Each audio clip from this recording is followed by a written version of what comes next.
I'm Martha. I'm 67 years old. I live on a pension on the 30th floor in a condo in New York City. It's not because my family is wealthy or I won the lottery. When I was a teenager, my family was poor.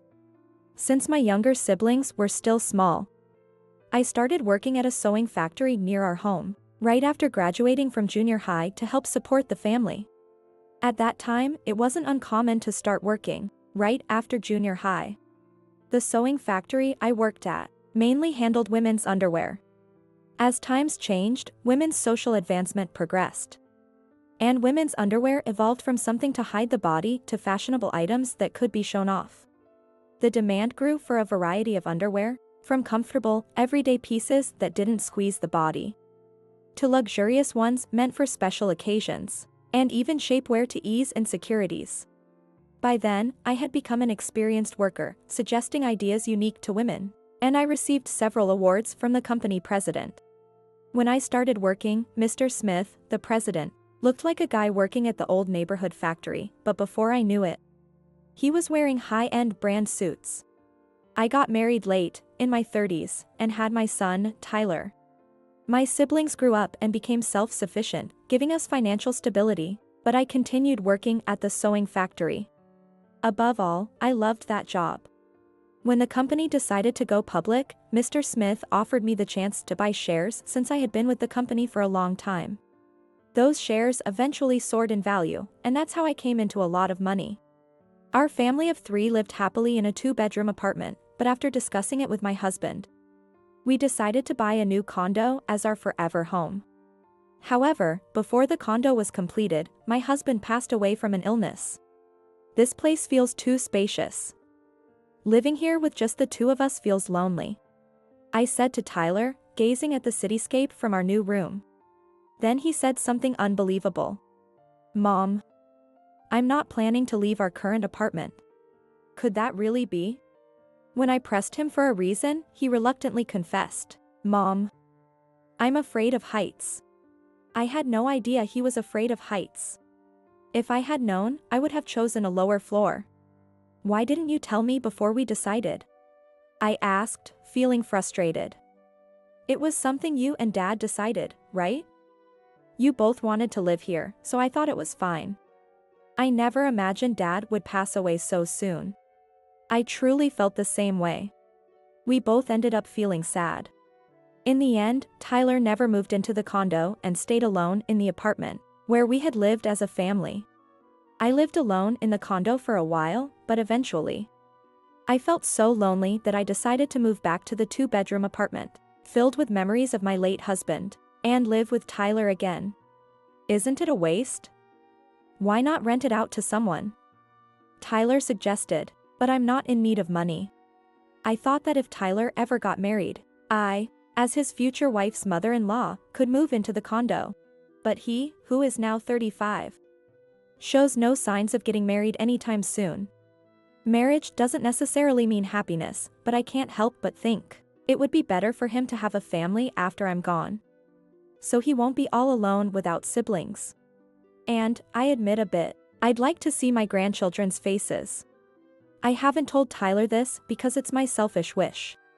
However, he seems to have a girlfriend, so I'm not too worried. One day, he told me he wanted to introduce a woman to me. Finally, the day had come. Though I was secretly excited, I kept my composure and said, "Oh really? That's wonderful. Are you bringing her home? I'll cook something special." When I said that, he smiled shyly and said, "Thanks, Mom." I couldn't help but ask, "So, what is she like?" I mean, I was really curious. Blushing even more, he said, "Well, she's from the same company. She's 33 and very kind and reliable." Got it. She's the older sister type, right? When I said that, he looked surprised and asked, "How did you know?" Thinking back, he always liked the kind caregivers at daycare. In elementary, junior high, and high school, he seemed to prefer older girls, rather than younger, cute ones. The singers and actresses he admired were also mature and composed. It seems like some preferences don't change over time. I believe such a woman suits my slightly laid-back son. A few days later, as I eagerly awaited meeting her, Tyler made a shocking confession. "Mom, something has changed since we last talked." He said this with a serious look on his face. Could they have broken up? Actually, it seems I got another girl pregnant. I have to take responsibility and marry her. What? Wait a minute. What does he mean? He had someone he was considering marrying, but he cheated and got another girl pregnant? I was stunned by this sudden turn of events. I had so many questions but didn't know how to ask my dejected son. It didn't seem like something that would happen to my responsible, easygoing son. After managing to get more details, I learned that at the company's Christmas party last December, he had passed out drunk and woke up in a hotel with this girl next to him. Yesterday, she informed him that she was pregnant.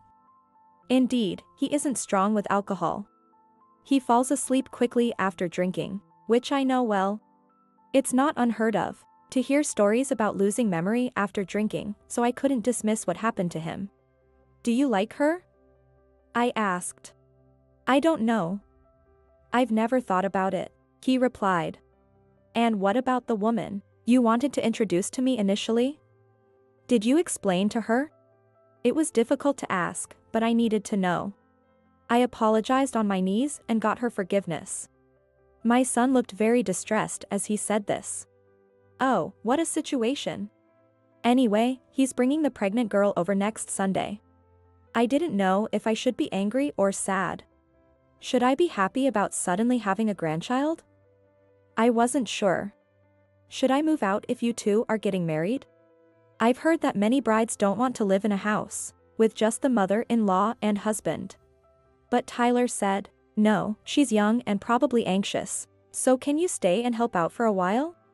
If that's the case, I'll support them as much as I can. And Mom, could you please not mention the condo? If she finds out, she'll definitely want to live there. He seems to really not want to live there. I nodded in agreement with a wry smile. Sunday came in no time. Mom, this is Kelly. Tyler introduced her to me. I was quite surprised when I saw her. He said she was 23, but she looked like a teenager at first glance. I couldn't help but wonder if Tyler, who had always preferred older women, was now dazzled by younger girls as he got older.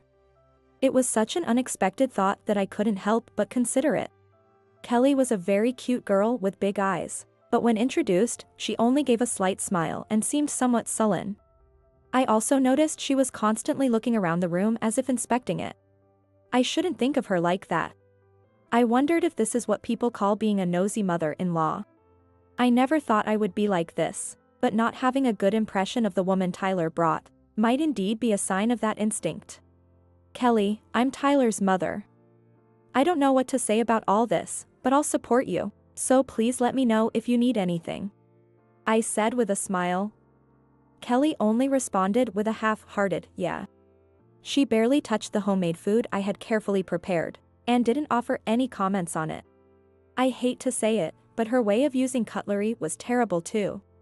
I wondered if this was another mother-in-law scrutiny and felt a bit of self-loathing. The conversation didn't flow well, and it was decided that we would visit Kelly's house next week. When Tyler returned after dropping Kelly off, I said, she's very cute. She looks so young. Looking troubled, he said. Yeah, I've been teased a lot at work. They called me a Lolita complex. The female employees gave me cold looks. Since the woman Tyler had been dating also worked at the same company, it must have been incredibly awkward for both of them. I felt very sorry for her. I don't like to remember the visit to Kelly's house. For Kelly's parents, it must have been unimaginable to send their precious only daughter off like this. I can understand that. Kelly's family seemed like an ordinary one, living in a 3-bedroom condo. Her strong-willed mother and serious-looking father seemed to adore Kelly. So, it was understandable that they were harsh towards Tyler and me. But I overheard something. On my way back from the bathroom to the living room, I heard Kelly's mother in the kitchen saying, I wanted you to marry into a family with both parents and a proper college education. But now you have to marry an almost middle-aged son, whose mother is a high school dropout and lives on a pension. Kelly's disdainful attitude towards me was because I was a high school dropout. I don't regret starting to work right after junior high school and am proud of my life. But realizing that their values were different from ours was quite depressing. Kelly's parents tried to persuade their only daughter, who said she didn't want a wedding, but they had to give in when she insisted. I'm too sick with morning sickness. They made it clear they blamed Tyler for this. I left Kelly's house exhausted, knowing she was moving in with us next week. I felt a deep sense of anxiety about how things would go. And my fears came true. Kelly moved in with an enormous amount of luggage. I didn't expect her to come without her belongings, but she should have known the size of our apartment from her previous visit. Where did she think she would put that large wardrobe? Kelly, this wardrobe won't fit. But my mom said to bring it because she bought it for me, she pouted. But it just wasn't possible. If we bring this in, you and Tyler will have to sleep in the living room. I explained. She reluctantly agreed to leave the wardrobe out.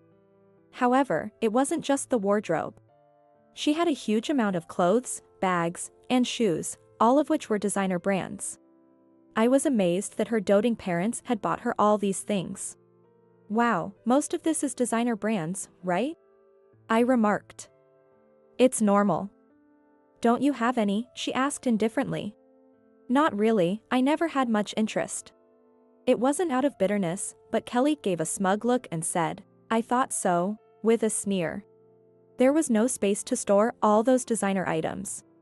Then Kelly said, why don't you get rid of those toys and DVDs? The toys she referred to were the model kits Tyler had meticulously built since he was a child. They were neatly displayed on the shelves. It was indeed true that Tyler had a considerable collection of books and DVDs. But for her to tell him to get rid of them, just to make space for her things, seemed quite harsh. But then Tyler, understanding as ever, said, yeah, I'll get rid of them. With a baby on the way, we'll need more space anyway. I called him over quietly and asked if he was really okay with it. In a resigned tone, he said he had no choice, so I told him, you don't have to get rid of them. I'll store them at the other place. There was plenty of space available, so there was no need to worry. Even so, he apologized to me repeatedly. By the time we managed to secure a sleeping space, it was past 9 p.m., so I made a light meal of soup. Kelly neither helped with the preparations nor the cleanup. After eating, she quickly went to take a bath and then went to bed. The next morning, even when it was time for Tyler to leave for work, Kelly didn't wake up.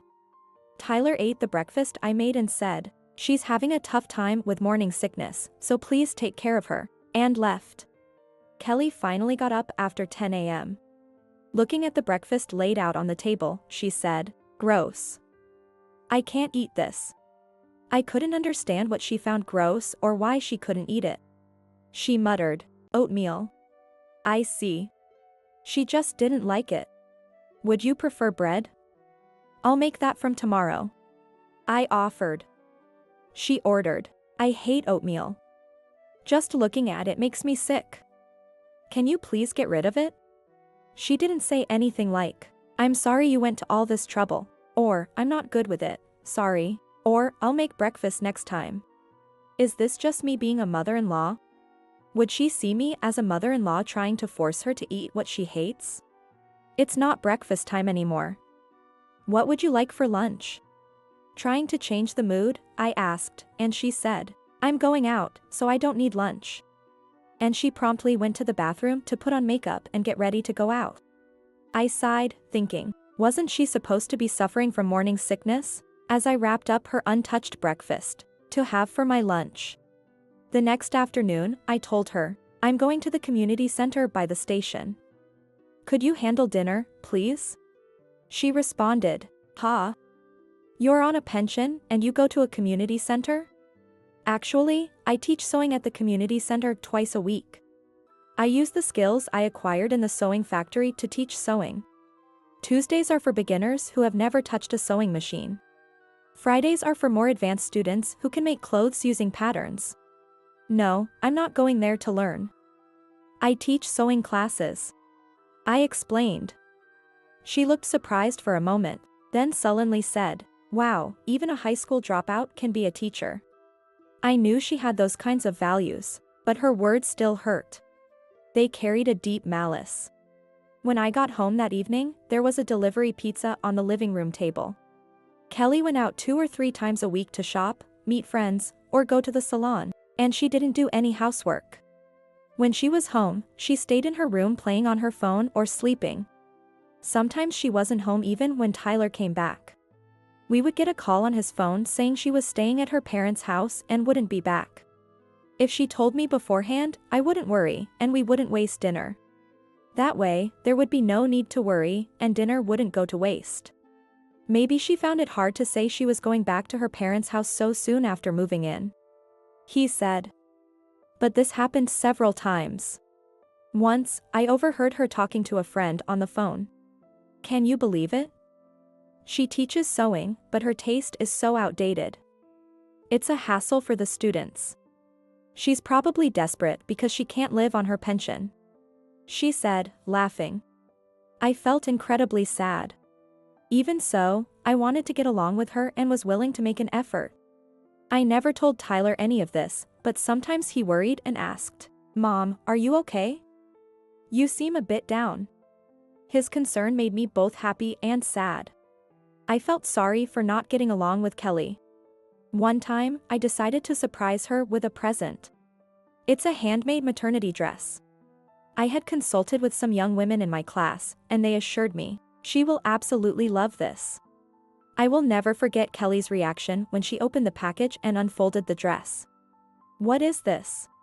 Clearly, she wasn't pleased, and my heart sank as I said, it's a maternity dress. I made it myself. She then said, this makes me look super fat. It's designed to be roomy so you can wear it as your belly grows. I explained. But Kelly continued. Handmade stuff is creepy. It feels like it's cursed or something. Cursed? When had I ever harbored any ill will toward her? I had made clothes and accessories for friends many times, but I had never encountered such a reaction. Even though I understood our values were different, I felt as if my skills and my way of life were being completely rejected. And I was on the verge of tears. I realized I couldn't live with Kelly anymore. I sensed that she felt the same way. However, I was worried about leaving Tyler alone with Kelly, who did nothing around the house. Kelly, you married Tyler because you love him, right? I asked. What? Where did that come from? Well, yes. I wasn't sure if I could believe her words. There's a significant age difference between you two. What do you like about him? If Kelly truly loved him, I believed they could make it on their own. He's kind, I guess, she said, as if she was talking about someone else's life. Still, I decided to trust that she saw kindness in Tyler. I think I'll move out. Do you think you two can manage on your own? Kelly's expression lit up with a brief moment of joy. She must have thought the nuisance would be gone. Can you handle cooking, cleaning, and laundry on your own? I asked out of concern, but it seemed to irritate Kelly. You did those things on your own accord. I can do them too. If she said so, there was nothing more I could say. I'll have my things moved out later. Please take care of Tyler, I said, and starting to leave. Kelly's words struck my back as I left. Don't come back to us if you need anything. We're cutting ties. Goodbye. I wondered if she meant it, but I no longer had the energy to question her. Back at the condo, I received a call from Tyler. Mom. What's going on? Kelly had fed him a convenient lie and badmouthed me. I'm sorry I couldn't get along with her. I think I'm just a bit tired, I managed to say. In the spacious condo, even when I invited friends for coffee or spent time sewing, my spirits didn't lift. I secretly thought that if Tyler got married, I would at least want to sew a dress for outfit change at the wedding, if not the wedding dress. And if he had children, I would love to make lots of clothes for them. I felt pathetic for thinking that way. One day, after my class ended, a woman approached me. You're Tyler's mother, right? As soon as I heard her calm, slightly low voice, I knew she was the woman Tyler had broken up with, the one he had knelt before to apologize. with her long black hair and light makeup. She had a strong will and seemed like the reliable older sister type. I couldn't help but think, if only this had been the woman Tyler brought home. I'm Samantha, the one who used to date Tyler. May I speak with you for a moment? She invited me to a cafe downstairs, and as soon as we sat down, I apologized to her. I'm truly sorry about all this. Both Tyler and I can't apologize enough. Samantha quickly interrupted, waving her hand as if to stop me. Please, there's no need for you to apologize, she said, looking flustered. Then, as if gathering her resolve, she said, You may not believe me, but I don't think the baby Kelly is carrying is Tyler's. For a moment, I didn't understand what she was saying. Could such a thing be possible? If that were true, Tyler and I had been deceived. But why? According to Samantha, Kelly had been involved with her married supervisor, Henry, since shortly after she joined the company. This was an open secret among the female employees, and it was rumored that the extravagant designer's brand items she had were gifts from him. Tyler, who was often out on business, probably didn't know. That made sense. If he had known, this situation would never have happened. However, I didn't want to jump to conclusions, so I said, Isn't it possible it was a mistake, made under the influence of alcohol? Tyler is very weak with alcohol, isn't he? I've had drinks with him many times, but nothing like that ever happened afterward. Samantha, blushing, confessed. Still unable to fully believe such a ridiculous story, Samantha delivered the decisive blow. Kelly still meets Henry once or twice a week, she said, pulling a large envelope from her bag and handing it to me. Inside were numerous photos of Kelly with a middle-aged man I didn't recognize, looking very close. That's not all. There were also pictures of them entering and leaving a hotel, clinging to each other. So those outings were for that purpose. The nights she said she was staying at her parents' house might have been lies too. My head started to spin. I'm sorry. I hired a private detective on my own. I just couldn't forgive her, Samantha said, tears welling up. At that moment, I realized this woman still loved Tyler. I can't forgive her either. But why? If the baby in her belly was Henry's, why did she marry Tyler? I couldn't understand. She probably wanted to have Henry's baby. But she couldn't marry him because he has a family. She didn't want to face societal judgment or the hardships of being a single mother. So? Samantha bit her lip in frustration. So Tyler was the one caught in her trap. Even though he's a bit slow and easygoing, exploiting his kindness like this is unforgivable. Tyler just apologized and asked for forgiveness without explaining anything to me. If he had told me the truth. If Tyler had explained everything to Samantha, then we could have stopped this. They rushed the marriage without a wedding for this reason, I thought. I made up my mind. I couldn't let this continue. Samantha, thank you so much. Leave the rest to me. And if you could, please don't give up on Tyler just yet. I pleaded sincerely. Yes. For Samantha, who answered with a tearful smile. And most importantly for Tyler, I must resolve this matter. I called Tyler and arranged to meet him after work. When I told him everything, he was stunned and muttered, I can't believe I was played like that. Still, I thought there was a chance, albeit small, that the baby could be his.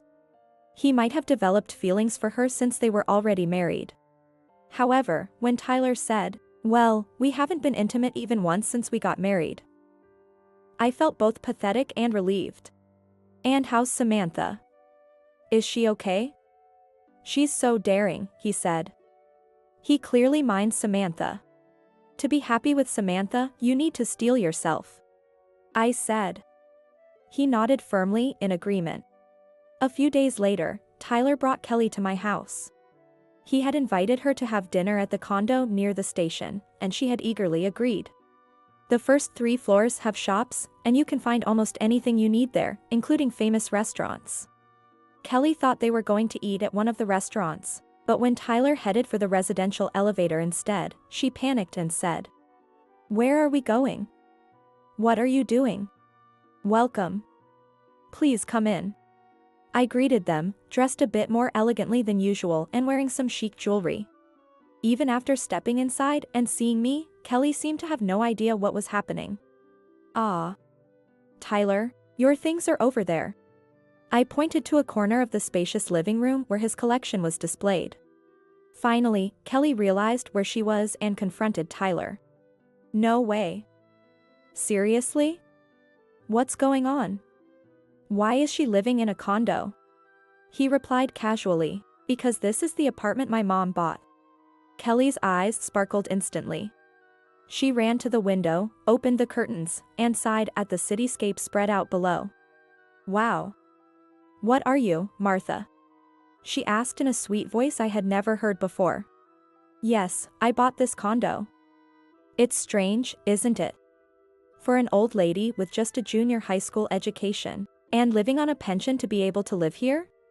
I said with as much sarcasm as I could muster. Kelly didn't seem to care and said, "Since this is your condo, it will be Tyler's someday, right? We could move out of that shabby apartment and live here." I thought, here it comes. She already assumes this condo will be hers. She seemed to have completely forgotten I had talked about cutting ties with her. Tyler, to dampen her excitement, said, "We won't be living here." "I don't like heights." "What are you talking about?"